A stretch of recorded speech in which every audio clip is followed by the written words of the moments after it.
Merci Seigneur. Glorifie Dieu à chaque fois que je t'ai invité à partager sa parole. C'était vraiment un énorme privilège pour moi. Donc, merci Seigneur encore une fois pour tout ce que tu fais au travers de moi, mais au travers de chacun de nous. Et ce matin, j'ai un sujet un peu, c'est pas particulier, mais ça peut sortir de l'ordinaire, un peu peut-être pour certaines personnes. Et le titre que j'ai donné, c'est la confortabilité chrétienne. Je le répète, la confortabilité chrétienne. C'est moi qui viens de l'inventer, je ne sais pas. Mais je sais qu'une chose, c'est que, autrement dit, le chrétien confortable. On va voir un peu l'image, qu'est-ce que ça peut être un chrétien confortable et où est-ce que ça peut nous mener aussi également. Donc, on entend parler depuis le mois de masque, et j'ai bien dit le mois de masque, je ne vais pas tromper, parce que c'est à partir du mois de mars 2020 qu'il a été fortement recommandé le port du masque en prévention de la contagion du coronavirus, COVID-19 qu'on appelle. Donc, c'est pour ça que j'ai appelé ça, je fais un petit peu un jeu de mots un peu avec ça, et puis j'ai appelé ça le mois de masque. Mais au travers de tout ça, on sait qu'on a entendu plusieurs choses, et puis ça a apporté certaines... j'avais déjà parlé lors d'un précédent message, où c'était triste de voir que les différentes opinions des personnes, on peut avoir des convictions personnelles également, où ce que les gens, ça allait amener de la discorde au travers de certains frères chrétiens, et ça, je trouve ça triste, malheureusement, évidemment. Donc, le sujet ce ne serait pas mon sujet principal, la COVID, évidemment. Mais par contre, je m'en sers comme en guise d'introduction, si vous voulez, pour le message que je vais vous partager. Je me souviens... je me rappelais un peu les débuts de tout ça, quand ça a commencé, quasiment presque un an, puisque les frères m'avaient dit, si tu me demandes de porter un masque pour aller à l'église, ben, je n'irai pas, tu ne me verras pas. C'était son choix, c'est le choix des personnes, évidemment. Fait que même moi, j'aime pas ça porter un masque, comme je disais, j'aime pas ça porter un masque, là, on n'est pas venu au monde avec ça. Mais la seule affaire, c'est que je ne m'empêcherai pas, à cause d'un masque, d'aller à l'église. Mais on a chacun nos opinions différentes là-dessus et je respecte ça. Mais vous savez quoi? Ce qui est le danger de ça, c'est de voir où est-ce que ça peut amener les gens. Une restriction du monde gouvernemental, comment est-ce que ça peut amener les gens, et c'est ça qui est un petit peu, qui a causé certains problèmes à certaines personnes, évidemment, qui aujourd'hui, malheureusement, emportent encore des séquelles. Le temps passé, nous avons eu le temps de se retrouver en nombre restreint à l'Église et puis de louer le Seigneur, de continuer le ministère, de continuer à faire l'œuvre. Gloire à Dieu. Mais maintenant, nous sommes rendus à notre deuxième confinement. Évidemment, Dieu nous a donné, au travers de ça, avec l'équipe ici, tout ça, on s'est reviré de bord, comme on dit en bon québécois, et puis on a commencé à faire des émissions sur Zoom, sur YouTube, et ainsi de suite, Facebook et les différentes plateformes, donc qui nous donnent accès à continuer à partager l'Évangile, le beau message de Jésus, les bonnes nouvelles, parce que c'est à peu près rien que là qu'on entend des bonnes nouvelles, c'est dans la parole de Dieu, et puis, ça fait que de fraterniser d'une certaine façon, c'est sûr que c'est pas on n'est pas proche et puis tout ça, comme on se dit, mais par contre, au moins, on a quand même une certaine visibilité et on bénit le Seigneur pour tout ça. Et comme je vous l'ai dit, c'est sûr, on commence à être habitué après presque un an, comme de porter le masque, d'avoir des distances, de se laver les mains. Partout ce qu'on voit, c'est la même chose qu'elle nous a demandé. L'an passé, au printemps passé, c'était pas obligatoire de porter le masque, mais maintenant, ça l'est, on le sait. Et puis là, on dit, bon, ben, à un moment donné, qu'est-ce qu'on fait? On a commencé à... Pas qu'on s'habitue, mais on n'a pas le choix. Fait que face à que là, on est rendu qu'on met le masque pour aller travailler, pour aller à l'école, pour aller au dépanneur, à la pharmacie, à l'épicerie, bref, partout. C'est exigé, on porte le masque. Donc, ma prière est que, mais qu'on fasse se retrouver à l'Église, mais que le déconfinement commence à s'amorcer et qu'on se retrouve à l'Église, j'espère. Ma prière est que ça ne fera pas d'empêchement aux personnes de venir. Là, on est un petit peu plus habitués avec cette situation hors du commun, évidemment. Puis je me disais à moi-même, si moi, là, j'accepte, parce que je n'ai pas le choix, vous allez me dire, mais si moi, je mets mon masque pour aller chercher du pain à l'épicerie, du pain matériel pour nourrir mon corps, que je fais autrement quand il était allé chercher mon pain spirituel à l'Église pour nourrir mon âme. Donc, j'ai dit, Seigneur, peu importe ce qui arrive, c'est que ça ne m'empêchera pas d'aller à ta maison. Et puis, vous savez, Jésus dit, l'homme ne vivra pas de pain seulement, mais de toute parole va sortir de la bouche de Dieu. Et Jésus aussi dit que c'est le pain de vie. Amen. Merci Seigneur. Donc, peut-être que certaines personnes diront, ouais, mais ça, nous autres, ce n'est pas la question du masque, de distance, quoi que ce soit, c'est la question des normes gouvernementales. Mais vous savez, la Bible nous exhorte à obéir aux normes, aux restrictions, aux lois gouvernementales, tant et aussi longtemps que ça ne vient pas entraver la loi de Dieu. Et en ce qui nous concerne présentement, qu'est-ce qu'on vit présentement, je ne crois pas que ça vient entraver les lois de Dieu. On peut continuer à louer le Seigneur, à prier le Seigneur, à chanter des cantiques, à le louer, à se voir sur les différentes plateformes. Et lorsqu'on va recommencer, on va pouvoir se voir en groupe.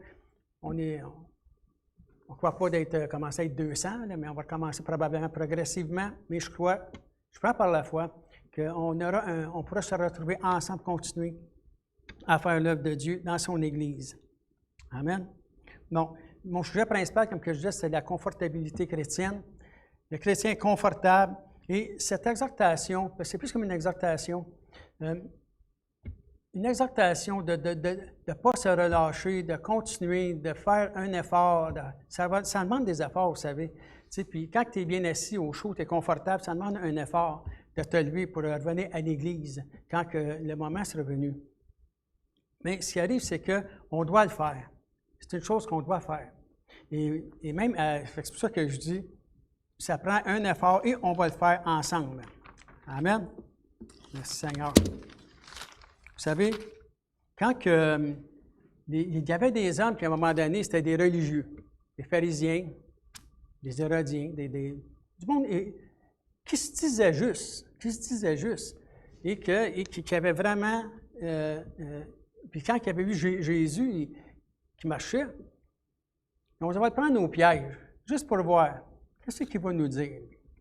Et puis là, ils ont intercepté Jésus, et puis ils ont dit, « Maître, on sait que tu es quelqu'un qui est juste et qui annonce la voix de Dieu.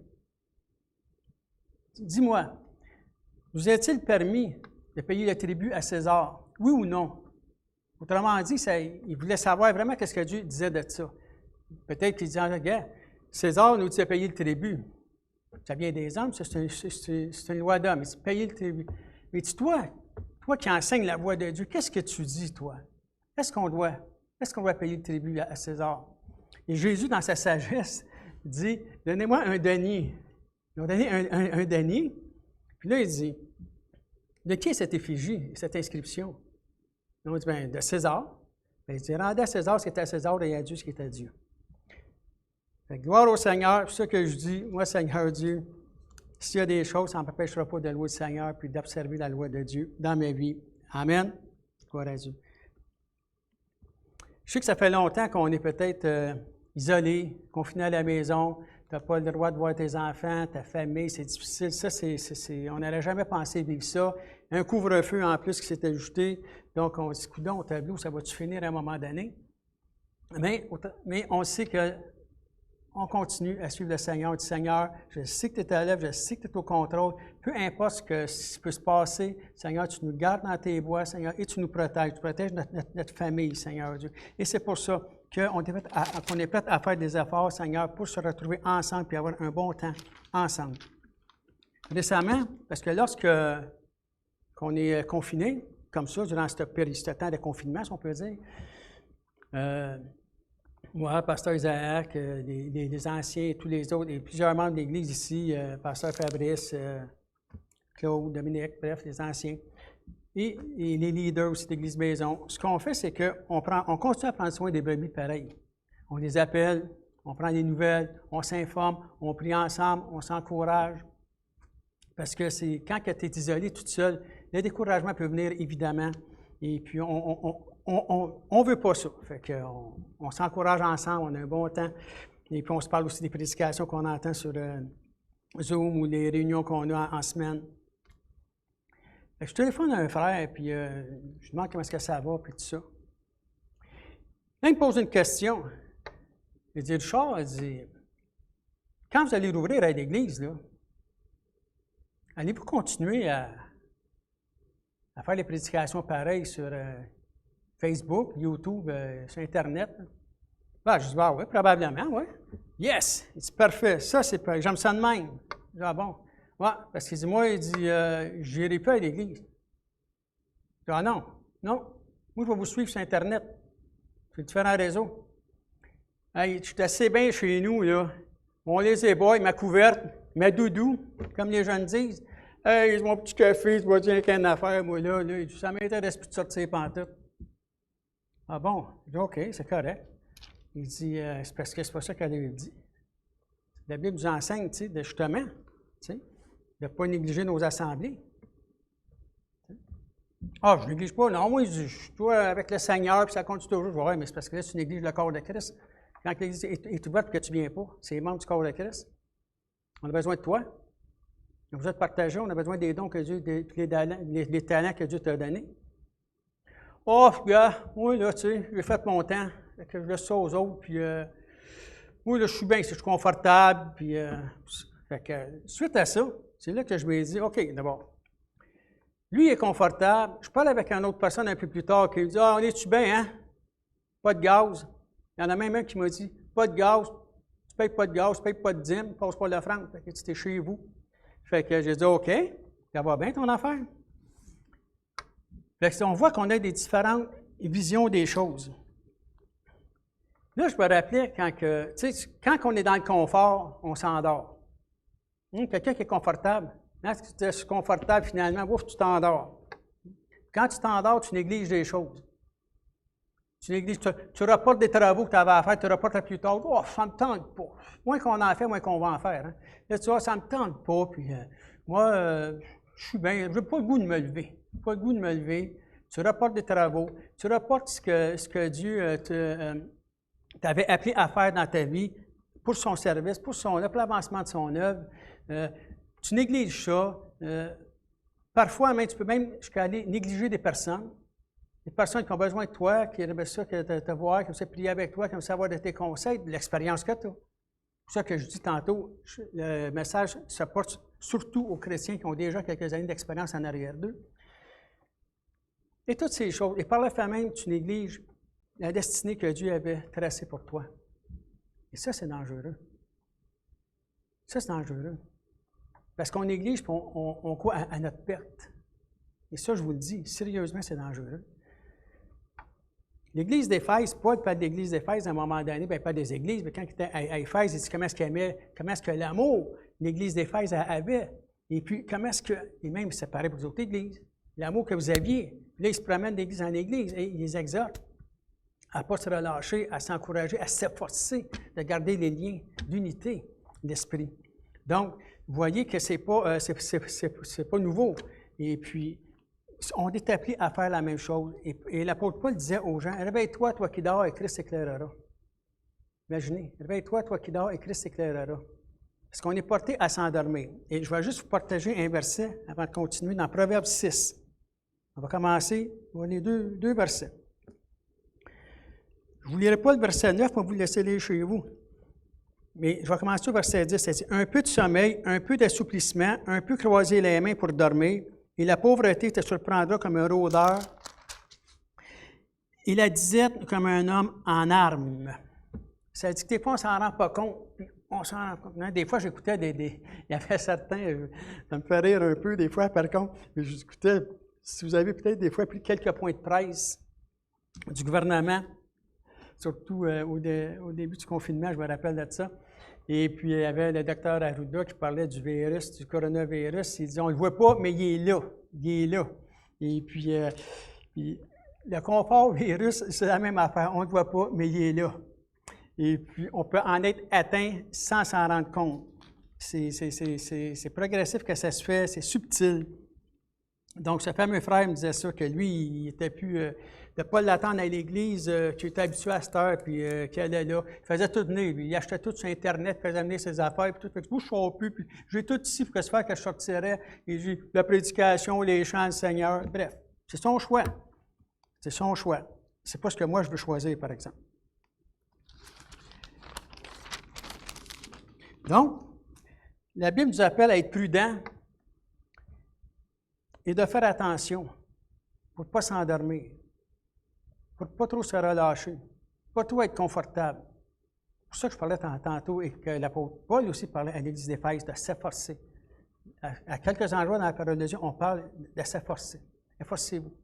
Donc, c'est parce que si on dit un effort, c'est parce que ce n'est pas facile. Puis on sait bien que si on se relâche, on peut se perdre. Fait que, suite à tout ça, qu'est-ce que moi, Seigneur, je pensais préparer le message, puis qu'est-ce qui est venu dans mon cœur? Je ne suis pas un microbiologiste, moi, là. Puis je ne suis pas un docteur non plus.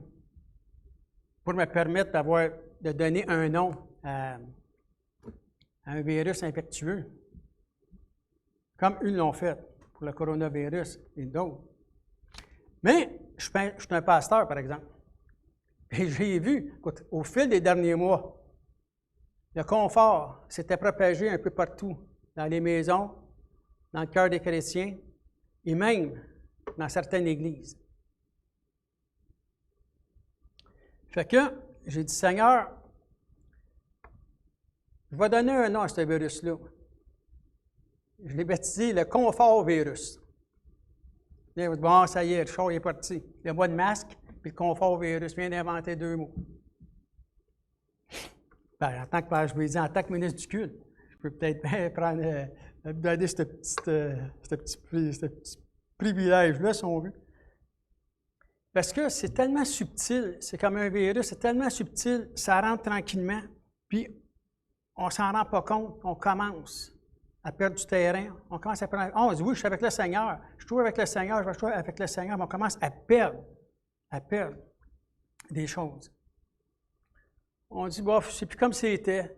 On se rappelle, on se ramène en arrière. On dit, oh, je t'en rappelle-tu? Hey, je me rappelle au début. Hey. Là, dans ce temps-là, les chrétiens, c'était quelque chose. Là, les églises, c'était quelque chose, il y a 25, 30 ans, 10 ans, peu importe quand, combien de temps vous êtes là. C'était en feu, puis tout ça. Mais le Seigneur, il n'a pas changé. Son Église n'a pas changé. Son Église n'a pas changé. Il y a un pasteur qui avait dit une affaire une fois, et, lors d'un mariage, le pasteur que je connais, j'avais trouvé ça quand même bon. Ça me vient à cœur. Il donnait l'exemple, tu sais, qu'après X années de mariage, tu te séparais, tu sais, tranquillement, pas vite, tu te décollais. Au début, tu étais collé, après ça, tu te décollais. Et puis, il donnait l'image, il dit, il s'en allait en auto, puis il dit, sa femme, avant ça, elle était toujours collée, tout ça. Puis, il dit, là, au fil du temps, on s'en allait en auto, ma femme, lui, était toujours à sa place, puis elle était sur le bord de la porte dans le purse, on peut dire. Et puis, elle dit, ouais, c'est plus comme c'était, hein, notre relation. Hein. Avant ça, elle dit, on était toujours collés, on se promenait en auto, on faisait des balades, on était toujours collés. Chérie, je n'ai pas changé de place, moi. J'avais trouvé ça bon parce qu'il est toujours dans la même place, il conduit toujours. Là. Le Seigneur, c'est pareil. Il n'a pas changé de place. C'est nous autres qui l'a changé. C'est nous autres qui s'est tassé. C'est nous autres qui s'est éloignés. Donc, c'est pour ça que je dis, le confort virus, c'est quelque chose, vous savez. Non, ce n'est pas un nouveau variant. Ah, le char est sorti un nouveau variant aujourd'hui, on entend ça, des nouveaux variants là, qui viennent d'arriver d'ici là. Le confort virus, non, ce n'est pas un nouveau variant, c'est un vieux variant. C'était là dans le temps des apôtres, c'était là même dans le temps de l'Ancien Testament. Où il fallait que les gens partent et qu'ils se promènent et qu'ils avertissent. Ou du temps de Jonas, même, où le Seigneur, l'Éternel, il avait dit d'aller prévenir la ville de Nénive de ce qu'il y avait à se repentir. Il ne l'a pas fait. On est sur ce qui est arrivé. Je lis dans les livres de Jonas dans la Bible. Mais la deuxième fois, il y a été. Puis il l'a fait. C'est sûr que des fois, exhorter les gens, exhorter les frères, exhorter l'Église, exhorter le monde, c'est peut-être pas ce qu'un prédicateur veut faire de plus. Veut faire de plus. Mais le Seigneur dit, si tu ne veux pas le faire, je vais en envoyer un autre. Je dis, non, Seigneur, utilise-moi, prends-moi. Qu'est-ce que je veux dire, Seigneur Dieu? Je veux dire, je veux que ça te plaise. Même si ça ne plaît pas à l'homme. Même si je fais faillir. C'est pas grave. C'est pas ça qui est important. Si la maison est en feu chez vous, que je vais vous réveiller, puis vous dire, dépêche-toi à sortir, le feu est pris, tu vas peut-être être fâché de te faire réveiller. Mais quand tu vas voir que tu es tout là dehors, regarder la maison brûlée, puis quand tu es avec tes enfants et ta famille, tu vas peut-être dire, hey, merci de m'avoir réveillé. C'est un peu ça aussi aujourd'hui. Donc, le confort virus, faites attention, c'est subtil. Puis je vais vous donner une image, si vous le permettez. Vous savez, j'aime ça, apporter des prêcher avec des exemples, des images. Et puis, je mets ça dans mon cœur. Comment est-ce que ça peut être? Ça commence tranquillement. On ne commence pas le jour au lendemain quand on est chrétien à négliger le Seigneur et à négliger nos assemblées. S'ils le font, c'est parce que la personne n'était pas vraiment ancrée en Christ. Mais la personne qui est atteinte, si on veut, comme je dis, du confort virus, lui, il est bien chez eux. Je prends l'image ici d'une personne, et puis le chrétien confortable qui est chez eux, puis lui, là, il est assis, puis qui n'est pas prêt à faire un effort, même si l'Église rouvre. On a vu quand on a fermé l'Église et quand on a réouvert l'Église, il y a des gens qui ne sont jamais venus. Il y a eu l'occasion de se présenter, ils ne sont jamais venus. Entre autres, des personnes qui m'ont dit moi, je suis bien chez nous, je ne vous suivrai pas, moi. Je n'ai plus, moi, j'ai tout à cette heure sur Internet. Hey, c'est fin la technologie, hein? OK. Et la communion fraternelle, je l'ai toujours, tu sais. Qu'est-ce que Dieu voit? Des fois, je disais, et c'est pas moi qui ai inventé ça, mais des fois, on dit les foules attirent les foules. Les gens disent, il n'y a plus de chrétiens, on n'entend plus, on entend des affaires, il y a des festivals de ci, des festivals de ça, c'est plein, le monde sont là, et c'est grave, hein? J'ai dit que c'est pas drôle. On est dans les derniers temps, c'est vrai. OK.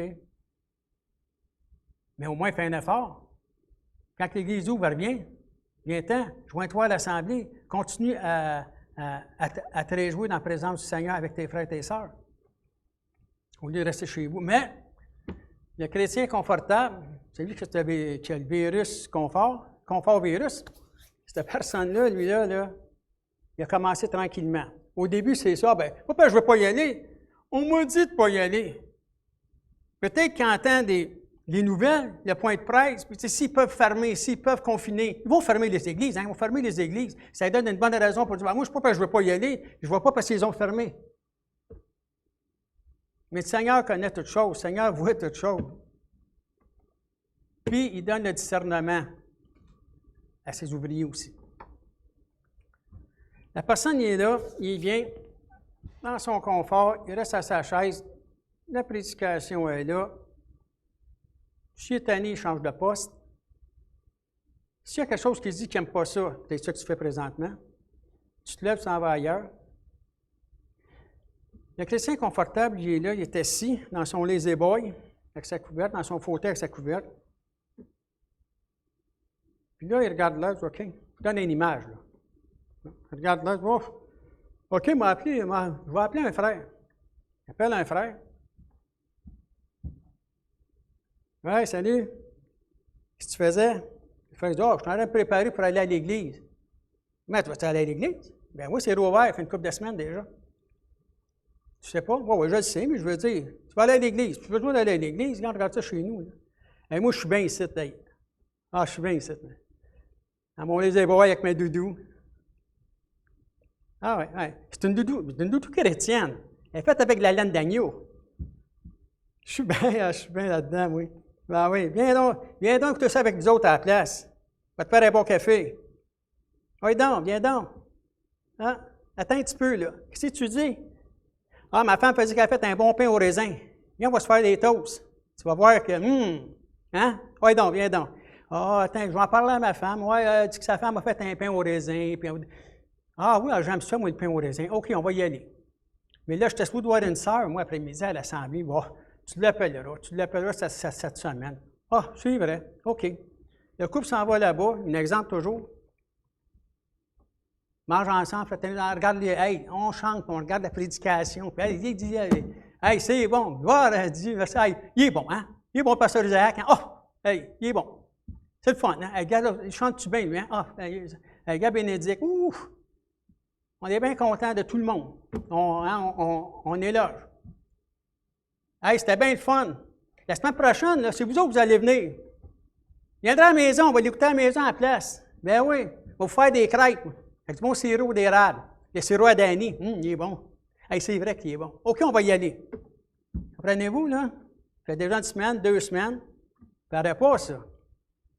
Tranquillement, pas vite. Mettons qu'on dit on ajoute une 3e semaine, c'est pour le fun, comme on dit. 3e semaine, notre chrétien confortable atteint. Lui, il est atteint. Lui, il est positif. Pas positif dans la vie, là. Il est positif au confort virus. Lui, là, lui, il est atteint sérieusement. Il ne sait pas être en train de contaminer les autres. Ah, ça ne paraît pas, il n'y a pas de bouton, mais il est en train de contaminer les autres. Là, sa femme, à un moment donné, là, ça, lui est en cours avec sa doudou. Tout ça, il est en chaleur, puis il est. Là, oui, sa femme. Vraiment? Tu ne vas pas à l'église un matin? Oh, non, je ne me dis pas, moi, là. Je ne sais plus. Regarde, on l'a écouté ici. Ça fait 2 semaines qu'on l'écoute ici, là. Qu'est-ce que je fais, j'irais? On est quand même pas si mal, hein? C'est le fun, tu sais. Fait que, bon, je t'avais commencé. Fais-nous du bon café, moi je vais aller faire un petit gruau, OK? Un petit gruau cette semaine. Puis là, je ne continuerai pas parce qu'on va arriver au mois de mars, puis on n'est rien qu'en janvier.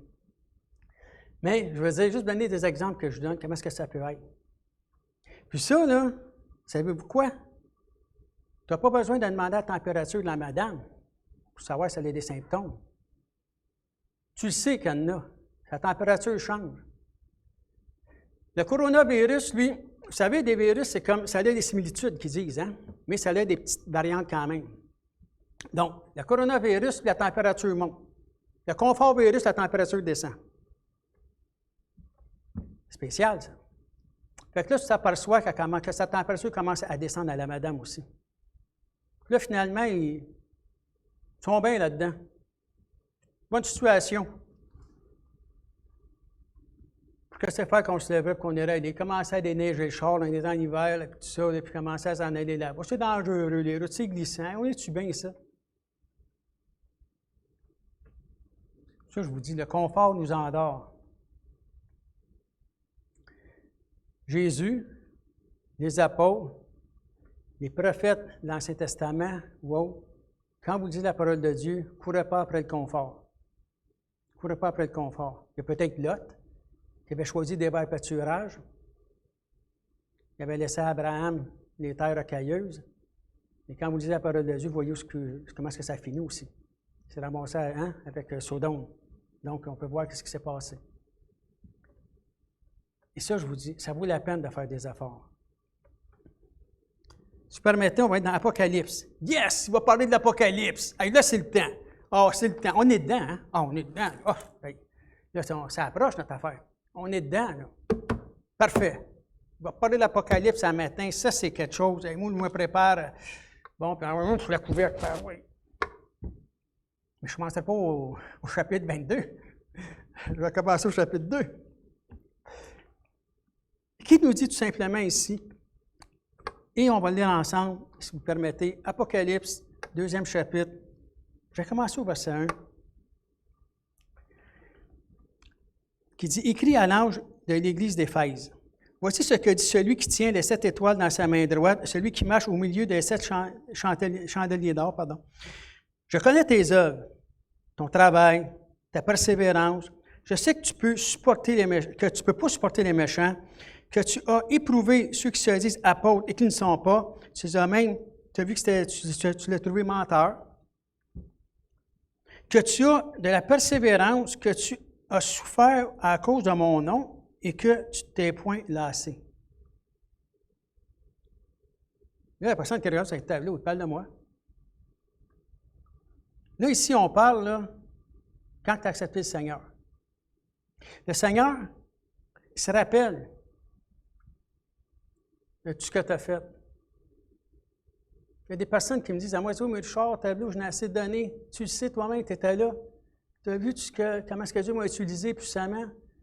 Tu as vu combien de personnes que j'ai emmenées au Seigneur. Je glorifie plus Dieu, mais je ne peux quasiment pas les compter. Tu as vu comment est-ce que... C'est vrai. C'est vrai. Mais le Seigneur ici au verset 4, mais ce que j'ai contre toi, c'est que tu as abandonné ton premier amour. Tu as abandonné ton premier amour. C'est ce qu'il dit. J'ai abandonné mon premier amour. Souviens-toi, le verset 5, ça va être un verset clé si on veut. Apocalypse 2, verset 5. Souviens-toi donc d'où tu es tombé. Repens-toi et pratique tes premières œuvres. Souviens-toi d'où tu es tombé et pratique tes premières œuvres. Des fois, on doit se poser la question, on doit faire une rétrospection, puis dire, comment ça se fait que je suis rendu là? Autant j'étais bouillant avant, que je suis rendu que, écoute, s'il y en a qui sont sauvés, tant mieux, puis s'il n'y en a pas qui sont sauvés, bien écoute, c'est pas de ma faute, là. Puis c'est leur problème. Puis, pour que se faire, je vais me trouver avec des frères et sœurs dans l'Église. Je ne sens plus d'intérêt. Je ne sens plus ce feu-là qui me dévorait au tout début. Et le Seigneur, c'est ce qu'il dit. Il dit, ce que j'ai contre toi, c'est pas que le Seigneur il est là pour dire accuser, quoi que ce soit, condamner, c'est pas la question. C'est simplement ce qu'il dit, c'est que ce que j'ai, c'est que tu as abandonné. Oh non, Seigneur, je ne t'ai pas abandonné. Tu sais, regarde mon cœur. Il dit, regarde ce que tu faisais. Je suis en train de te dire comment est-ce que tu te comportais avant. Comment est-ce que tu étais. Je pouvais me fier sur toi. Je savais que tu étais un serviteur. Je savais que tu y allais. Puis, tu as vu combien de fois que je t'ai utilisé puissamment. Tu priais pour le monde, il était guéri. Vous avez donné une parole à quelqu'un, il sortait encouragé. Les gens te voyaient aller, tu étais édifiant. Tu étais une source d'édification pour les gens qui te côtoyaient. Puis maintenant, tu es assis chez vous. Oui, tu es peut-être bien confortable. Ça ne tente même plus de te lever.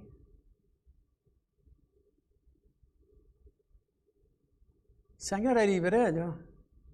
Pas certain que si tu serais prêt à te lever pour y aller. Tu diras, il viendra me chercher ici, là, tu sais. C'est pas une question que je veux dire que c'est tragique, que je veux apporter une tragédie, mais c'est tragique de voir la situation qui se passe. Je connais des ouvriers qui ont été avec moi, fait des années. Et vous savez comment est-ce que... C'est sûr, quand que je vois ça, ça me fait quoi? Du monde que j'ai connu personnellement, dans la famille, tout, et puis des personnes qui, tu vois, qui ne sont pas là, qui ont resté accrochés au cours des derniers mois, là. Ça a peut-être commencé avant, oui, mais qui ont commencé, ça a redoublé d'ardeur au cours des derniers mois. Ils ont commencé à regarder plus qu'est-ce que le gouvernement disait, qu'est-ce que l'Église faisait. Êtes-vous des chrétiens? Vous n'avez pas de foi. Vous avez ci, vous avez ça, tableau. Au lieu de voir tous les efforts que les personnes peuvent faire, au lieu de reconnaître que Dieu peut avoir déposé ça, a déposé ça dans le cœur du pasteur, de la direction, des personnes, des ouvriers qui sont dans l'Église. Le Seigneur a mis quelque chose dans son cœur. Hey, c'est une bonne idée, ça. OK, on va le faire, on va l'essayer. Mais non, regardez tout à des affaires, puis tellement en rogne contre les autorités gouvernementales que ça les empêche même d'amener à l'Église. C'est quelque chose, ça. Ça me fait de la peine quand je vois ça.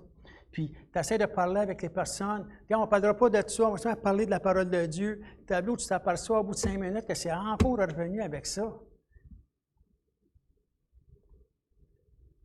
Tableau. Le Seigneur dit, tu sais, quand le Seigneur disait dans Hébreu, il dit, n'abandonnez pas votre assemblée. Surtout que vous voyez le jour arriver. Exhortez-vous à garder cette unité ensemble, l'Esprit. Il dit, surtout que vous voyez que le jour arrive. Beaucoup de personnes disent, je suis persuadé que le Seigneur revient bientôt, je suis persuadé que Dieu, regarde les signes, voici pas ça, les gens font toutes sortes de choses, on ne sait pas quand est-ce qu'il va revenir. Et comme que je dis, c'est peut-être pas une grande parole, mais c'est une simplicité.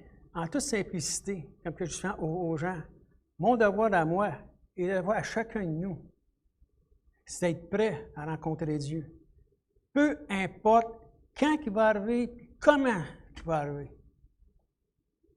Beaucoup de personnes prennent beaucoup de temps à savoir quand, puis comment, puis de telle façon, puis regarde que c'est. C'est pas ça que Dieu nous dit. Toi, prépare-toi à la rencontre de ton Dieu. Et ce n'est pas en restant assis dans le confort que je vais faire ça. Que ça vous plaise ou non, qu'est-ce que je dis? Je vous le dis, là. Je ne fais pas ça de gaieté de cœur, tableau. J'aimerais bien mieux continuer à faire des jokes, puis à avoir bien du fun, puis dire, hey, c'est le fun, puis hey, on t'aime tout de choses, tu sais. J'aimerais bien ça. Mais c'est pas ça. C'est pas ça qu'on est appelé. C'est pas ça que je suis appelé comme prédicateur, comme pasteur. Je suis appelé à exhorter puis à enseigner les personnes, à les encourager. À les encourager, à continuer dans les voies de Dieu. Moi, là, c'est ça que Dieu va me recommander, va me demander, moi. Il va me redemander, c'est-à-dire, quand que je vais le voir, qu'est-ce que tu as fait avec les brebis que je t'ai envoyées? Comment est-ce que tu les as... Comment est-ce que tu les as donnés à paître, à manger? Ou si tu as dit, ah, ben, c'est correct dans même mon chum, tu sais, on verra rendu l'autre bord. C'est pas ça. Pas ça que Dieu nous appelle. Donc, ça dit, souviens-toi donc d'où tu es tombé et pratique tes premières œuvres. Tu dis, Seigneur, comment ça se fait que j'en suis rendu là? Comment ça se fait? Qu'est-ce qui est arrivé? Des fois, c'est bon de se poser la question. Qu'est-ce qui est arrivé? Comment ça se fait? Et tu souviens-toi. Souviens-toi quand tu as donné ta vie à Jésus. Souviens-toi quand tu as donné ta vie à Jésus. Comment est-ce que c'était? Tu as peut-être 5 ans, 10 ans, 30 ans, je ne sais pas. Comment est-ce que c'était? Tu avais donné ta vie à Jésus, tu avais l'amour de Dieu dans ta vie, dans ton cœur, tu vivais l'amour de Dieu. Quand tu acceptes le Seigneur, au début de ta vie chrétienne, tu partais, beau temps, mauvais temps. Rien ne pouvait nous empêcher d'aller à une prédication. On allait à l'église, on se dépêchait à y aller pour avoir la meilleure chaise en avant, le plus proche possible de la tribune pour rien manquer du message. On buvait les paroles qu'on entendait. On n'était pas pressé de s'en aller après la réunion, là. Tu n'es pas pressé de s'en aller après la réunion. S'il y avait quelqu'un qui avançait en avant pour se faire prier pour lui, que ce soit une personne, 10 personnes, tu restais en arrière avec lui, tu intercédais avec le pasteur, le Seigneur, tu glorifiais Dieu pour l'œuvre qu'il était en train de faire, pour les délivrances, les restaurations, les nouvelles vies qui se passaient. Tu dis, Seigneur, comment ça se fait qu'on dirait que ça ne fait plus rien? Qu'est-ce qui est arrivé? Il me semble que ça fait ni chaud ni froid. Que le monde avance en avant, que le gars soit malade, que le gars ait d'autres choses à faire que ça. Hein. Tu dis tableau. Hein. Pour ça, j'appelle ça le confort virus. Parce qu'on ne s'en rend pas compte. Puis si on ne fait pas attention, si on est négligent, on l'a. On l'a. Puis quand on est atteint gravement, ce petit tableau, je suis en train de mourir, moi, là. C'est comme une personne. L'histoire d'un jeune homme, récemment, que les gens de ma famille connaissent aussi. Il s'en va avec son auto, il faisait beau, tout ça, il fait une randonnée. Il va faire beau, tout ça, il va aller prendre une belle marche, il neigeait, tout ça. Il s'en va. On l'a vu par après. Il s'enlise avec son auto. Il reste pris. Pas rien pour se dépanner. Dans une trail bien loin quelque part. En forêt, là, si on veut. Pas capable de se déprendre. Là, il s'en vient. Au fil du temps, c'est ce que les coronaires ont révélé. Il était fatigué, épuisé. Il s'est assis. Il a commencé à se prendre comme des affaires de branche, pour être un peu plus, j'imagine peut-être à l'abri, je ne sais pas trop. Mais il s'est refroidi. Il ne s'est jamais réveillé. Sa famille le cherchait. Quand ils l'ont trouvé, au fil du temps, puis 3-4 jours, ils ont suivi les traces, tout, puis là, ils ont vu qu'à un moment donné, qui était là, qui était mort gelé. Donc, des fois, c'est ça, on ne s'en rend pas compte. Hein? On entend ça, des fois, des patients qui tombent, qui s'endorment, qui ont même entendu quelque chose de tragique l'hiver passé, je crois, parce qu'une personne d'un certain âge était tombée, puis il ne l'avait pas vu, puis elle s'est endormie. Elle était gelée, elle s'est endormie, puis elle est morte. Et au point de vue spirituel, vous savez quoi? Il y a plusieurs exemples de ça dans la Bible aussi, autant dans l'Ancien Testament que dans le Nouveau. Donc, c'est une mise en garde, tout simplement, que je veux faire ce matin. Et ça dit ici, souviens-toi, donc, où tu es tombé. Souviens-toi, parce que du temps où tu avais le Seigneur, tu avais cette assurance de marcher avec le Seigneur, marcher avec toi, tu témoignais à tout le monde, tous les bienfaits que Dieu a fait dans ta vie, ta transformation, tu disais, repentez-vous, acceptez le Seigneur, regarde qu'est-ce qu'il a fait dans ma vie, et puis tout ça, tu le disais à qui voulait bien l'entendre, et même à ceux qui ne voulaient pas l'entendre, au risque de te faire haïr, tu as tout simplement, tu dis, Seigneur, comment ça se fait qu'après tant de temps, après tant d'années de consécration, tant d'années à servir le Seigneur, comment ça se fait que là, je me retrouve à ralentir de même? Donc, j'aimerais vous partager une chose. Il y a une ligne que j'aime bien gros, un verset que j'aime bien aussi ici. C'est dans la parabole du Fils prodigue. Et comprenez-moi bien, là, je ne suis pas en train de vous comparer au Fils prodigue, loin de là, c'est pas ça que je dis pas du tout. C'est pas ça que je dis. Juste simplement qu'on doit se poser des questions. Puis ici, dans Luc 15, verset 17 et 18, et ça dit ici, et j'aime bien cette phrase-là, qui dit, « Étant entré en lui-même, il dit, « Je me lèverai et j'irai vers mon Père. Je lui dirai, « Mon Père, j'ai péché. » Et ainsi de suite. Il a fait une chose, il s'est levé. Mais ça dit, entrer en lui-même. Il a pris conscience à un moment donné. Il a regardé sa situation, ce qu'il était, ce qu'il y avait autour de lui, où ce qu'il en était lui-même, avec sa relation avec son Père. Tout ce qu'il était en train de perdre par toutes les séductions, les ruses de l'ennemi, les pièges. Ce qu'il était en train de perdre, il est en train de perdre le principal, l'essentiel. Et puis il dit, rentrez en lui-même. Rentrez en lui-même. Je vais me lever, je vais aller vers mon Père, puis je vais dire, Père, pardonne-moi. Verset 18, il avait dit qu'il s'est levé, puis il a été vers son Père. Comprenez-vous? Il a fait un move, comme on dit, il a fait une action. Il s'est levé, il a fait un effort. Il a fait un effort. Il dit, ouais, je vais retourner, je ne sais pas comment ça va se passer, je ne sais pas ce qui va arriver, je ne sais pas ce qu'il va me dire. Mais je dis, je vais y aller pareil. Il s'est levé, j'ai besoin de nourriture. Il dit qu'il était rendu à manger la même chose que les pourceaux. La même nourriture qu'il mangeait, qu'est-ce que tout le monde, les pourceaux mangent, c'est-à-dire. Puis là, des fois, on est dans le monde, puis on fait la même affaire, on laisse entrer les mêmes choses que le monde, puis on se dit, bon, finalement, tu sais, c'est normal, puis tout ça. Mais il dit, puis là, il pensait à ceux qui étaient dans l'Église, ceux qui étaient dans la maison de son père, qui avaient une autre nourriture, qui ne donnait pas le même effet. Donc, il s'est levé, puis il a été vers son père. Et ma prière ce matin, en conclusion, je ne veux pas vous retenir trop longtemps dessus. Mais c'est que tu dois faire cette prière pareille. Prends-les pas comme venant de moi, là. Prends-les comme si c'est vraiment, comme étant la parole de Dieu, parce que je fais tout simplement, moi, lire ce qui est écrit. Tu as relire ce qui est écrit dans la parole, dont tu sais, après plusieurs années déjà, mais que tu as peut-être mis en oubli. C'est pour ça que le Seigneur, souviens-toi d'où tu es tombé. Comment ça se fait que tu es rendu? Qu'est-ce qui a fait en sorte que tu cesses d'avancer avec moi? Que tu cesses de marcher à mes suites? Qu'est-ce qui a fait en sorte? Tu dis, Seigneur, je suis en train.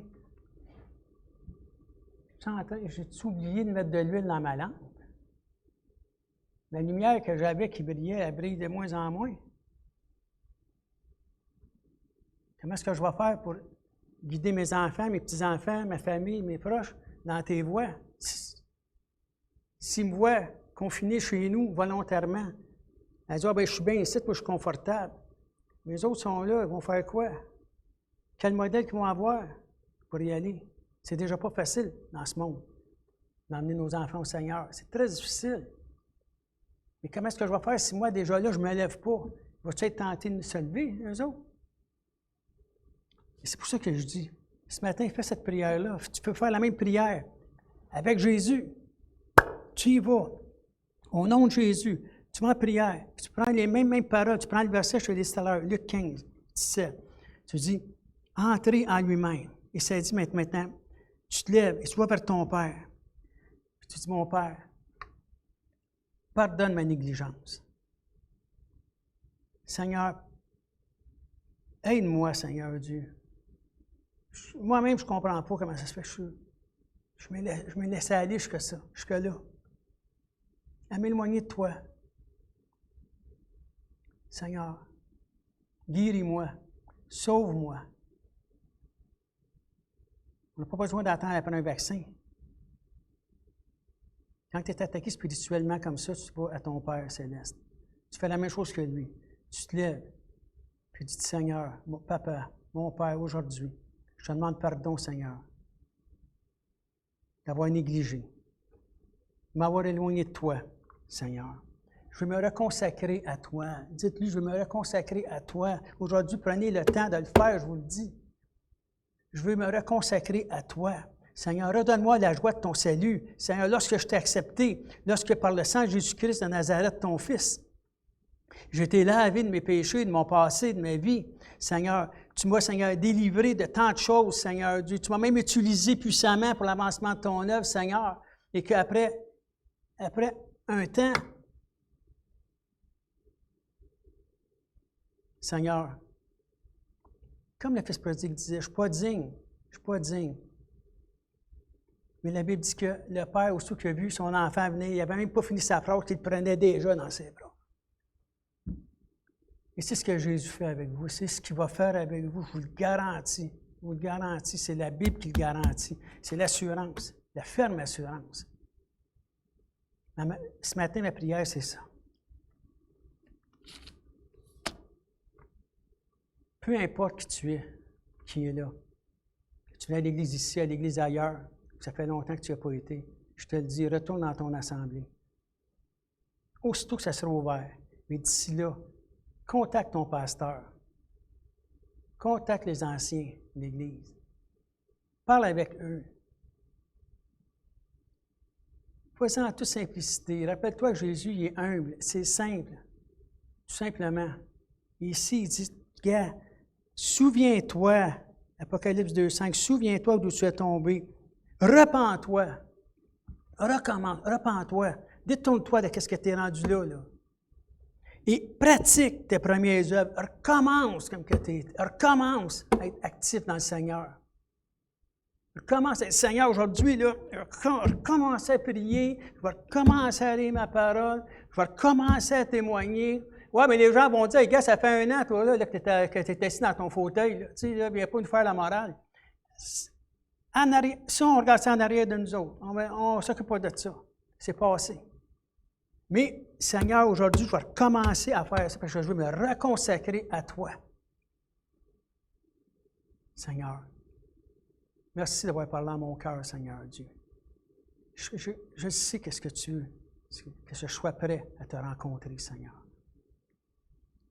Père éternel, je te prie, Seigneur Dieu, ce matin, pour chacune de ces personnes, Seigneur, qui ont entendu ce message ou qui vont l'entendre, Seigneur Dieu. Qu'ils puissent vraiment, Seigneur, aller vérifier ce qui s'est dit ici ce matin au travers de ton enseignement, Seigneur. Le mettre en pratique, mettre les enseignements de Jésus en pratique, Seigneur Dieu, et marcher en nouveauté de vie, Seigneur. Peu importe les années que j'ai accepté Christ, aujourd'hui est le jour du salut. C'est aujourd'hui qui est important. Comment est-ce que je suis rendu dans la position avec le Seigneur aujourd'hui, là? Pas qu'est-ce que j'ai fait avec ces années, mais aujourd'hui, là.